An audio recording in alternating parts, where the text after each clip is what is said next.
가짜 투자 리딩방을 만들고 500% 수익을 보장한다고 속여 투자자로부터 거액을 빼돌린 일당이 경찰에 붙잡혔습니다. 서울경찰청은 2020년부터 지난해 4월까지 실제 투자 전문 업체를 사칭한 리딩방을 만들어 피해자들을 속인 일당 49명을 검거하고 이 중 24명을 구속했습니다. 경찰이 파악한 피해자는 250여 명, 피해 금액은 150억여 원에 달합니다.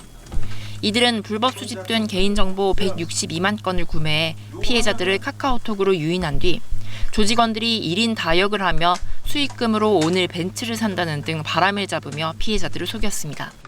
정교하게 만들어진 가짜 가상자산 거래 사이트를 통해 투자자들에게 실제 수익이 나고 있는 것처럼 보여줬고 이에 속은 피해자들이 실제 거액의 돈을 투자하게 되면 잠적하는 수법을 썼습니다.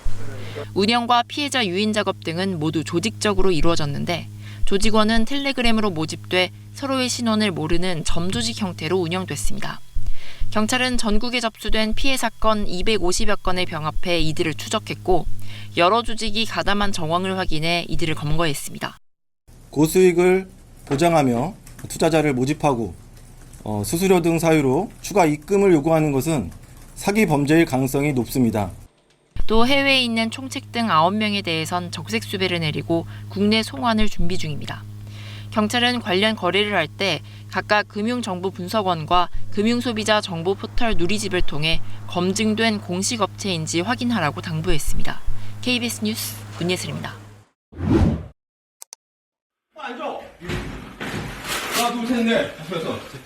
경찰이 서울의 한 아파트를 급습해 투자 사기 일당을 붙잡습니다. 서랍에는 돈다발이 가득합니다.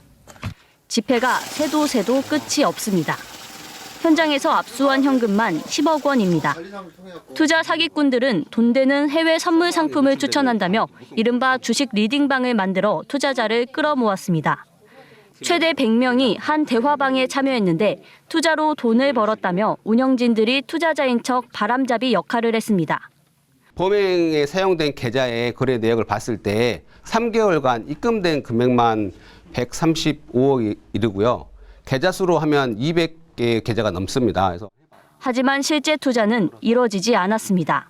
실제 시세가 반영되는 가짜 거래 프로그램을 사용했는데 투자금을 받은 일당은 해외 선물지수 변동에 따라 실제 투자를 했다면 발생했을 손해금을 뺀 남은 돈만 돌려줬습니다.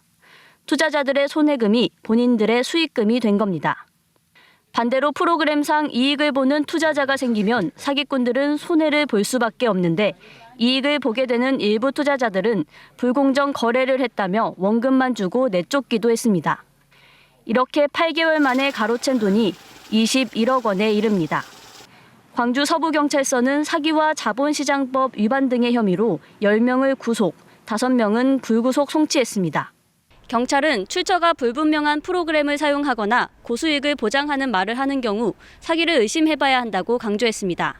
KBS 뉴스 손민주입니다. 지난 4월 경북 포항의 한 사무실. 경찰이 컴퓨터 본체와 투자자 명부 등 각종 서류를 챙깁니다. 이 사무실을 포함해 부산과 대구 등 전국의 10개 지사를 차린 한 법인은 고수익을 보장한다며 투자자들을 모았습니다.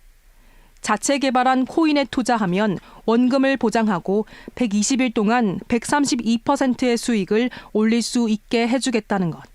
호텔 연회장을 빌려 설명회를 열고 이른바 투자 리딩방까지 운영했습니다. 하지만 약속은 지켜지지 않았습니다. 약속한 수익 지급이 차일피일 미뤄지자 이를 수상히 여긴 투자자들이 경찰에 신고하면서 일당의 범죄 행각이 드러났습니다. 경찰 조사 결과 이들 일당이 2021년 10월부터 올해 1월까지 투자금 명목으로 가로챈 돈은 85억 원. 부산 지역 30여 명을 포함해 전국의 피해자가 400명에 달했습니다. 저희들도 대출 부분이 있고 저희들 나머지 분들도 다들 이제 큰 수익이 된다는 얘기에 무리해서 대출이나 이런 것들 빌려서 돈을 많이 투자하셨다고 하더라고요. 가짜 전산 프로그램을 만들어 매일 코인을 지급하는 것처럼 속이고 실제로 투자 초기에는 일부 수익을 코인이나 현금으로 주기도 했습니다. 투자 수익을 어느 정도 이제 눈에 보이게 주기 때문에 이제 차츰 투자 금액은 증가를 한 거죠. 그다음에 자기 밑에 이제 지인들을 투자자들이 다시 또 소개를 시켰고 그래서 피해 규모가 커진 것 같습니다. 경찰은 50대 총책 등 2명을 사기와 유사수신 행위의 규제에 관한 법률 위반 혐의로 구속하고 나머지 15명을 불구속 송치했습니다. KBS 뉴스 최휘지입니다.